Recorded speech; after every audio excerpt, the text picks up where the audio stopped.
7.5 महीनों बाद आज होगी जीएसटी काउंसिल की 43वीं मीटिंग। शाम 7 बजे वित्त मंत्री निर्मला सीतारमण की प्रेस कॉन्फ्रेंस, जीएसटी काउंसिल के फैसलों की देंगी जानकारी। कोरोना वैक्सीनेशन सहायता के लिए वेतन कटौती, सीएम मंत्रियों विधायकों की होगी 1 माह के मूल वेतन की कटौती। फाइल पर अनुमोदन के बाद सीएम के आदेश हुए जारी। प्रदेश में दिव्यांगों को प्राथमिकता पर लगेगा कोविड टीका, मानवाधिकार आयोग की नोटिस पर चिकित्सा विभाग हरकत में आया। स्वयंसेवी संस्थाओं के माध्यम से विशेष टीकाकरण कैंप लगवाने के निर्देश जारी। नई सोशल मीडिया गाइडलाइन पर सरकार अड़ी, कंपनियां विरोध में खड़ी। सरकार ने सभी कंपनियों को नोटिस भेजकर पूछा कि नियम का पालन अब तक क्यों नहीं किया गया। वहीं व्हाट्सएप ने सरकार के नए सोशल मीडिया मध्यवर्ती नियमों को दिल्ली हाईकोर्ट में चुनौती दी है।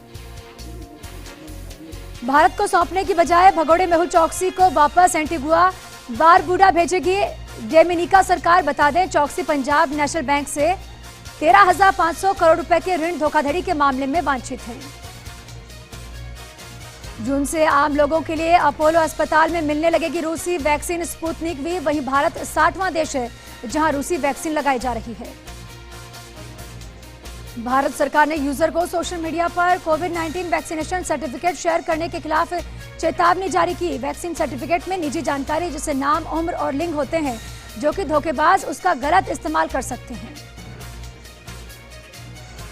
आज से बच्चों पर कोरोना वैक्सीन की ट्रायल 3 फेज में पूरी हो जाएगी प्रक्रिया। ट्रायल में आने वाले सभी बच्चों को आरटी-पीसीआर और एंटीबॉडी जांच की जाएगी।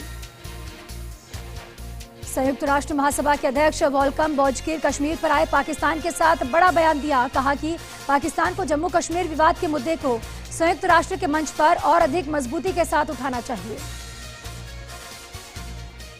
जयपुर में क्लोरीन गैस का रिसाव होने से अफरा तफरी मची। ब्रह्मपुरी थाने के पीछे नगर निगम सीवरेज प्लांट की घटना, सिविल डिफेंस की टीम ने समय रहते रिसाव बंद किया। केंद्र सरकार और दिल्ली सरकार के बीच विवाद होता दिखाई दे रहा। केंद्रीय मंत्री प्रहलाद सिंह पटेल ने आरोप लगाया कि दिल्ली के सीएम अरविंद केजरीवाल ने तिरंगे का अपमान किया है। इस पर केंद्रीय मंत्री ने दिल्ली के उपराज्यपाल अनिल बैजल और सीएम अरविंद केजरीवाल को चिट्ठी लिखी है।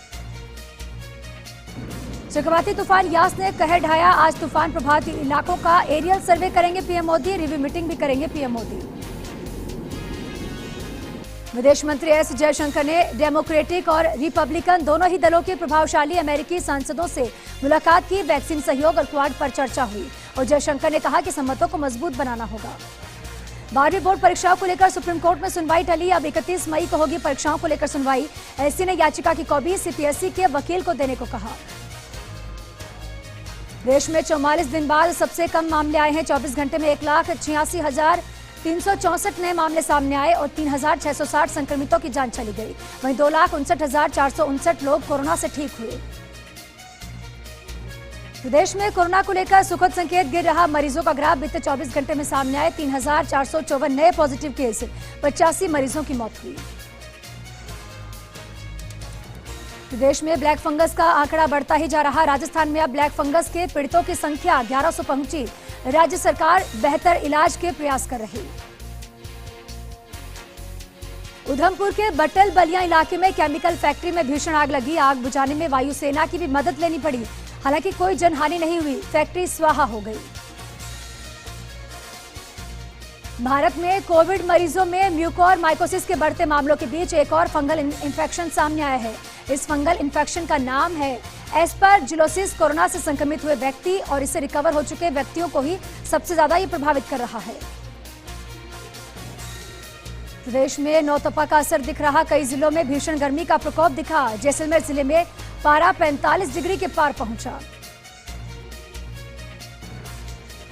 बंद पड़ी सरकारी स्कूल में शराब का गोदाम। झुंझुनू में भैसावत कला गांव का मामला।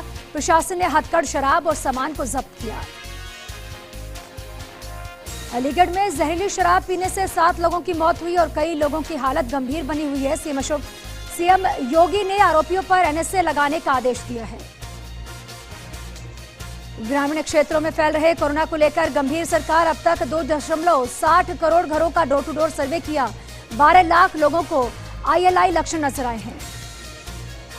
भरतपुर सांसद रंजीता कोहली के काफिले पर हमला हुआ। घरसोनी गांव के पास हथियारबंद बदमाशों की करतूत। सीएचसी वैर का निरीक्षण करने जा रही थी सांसद।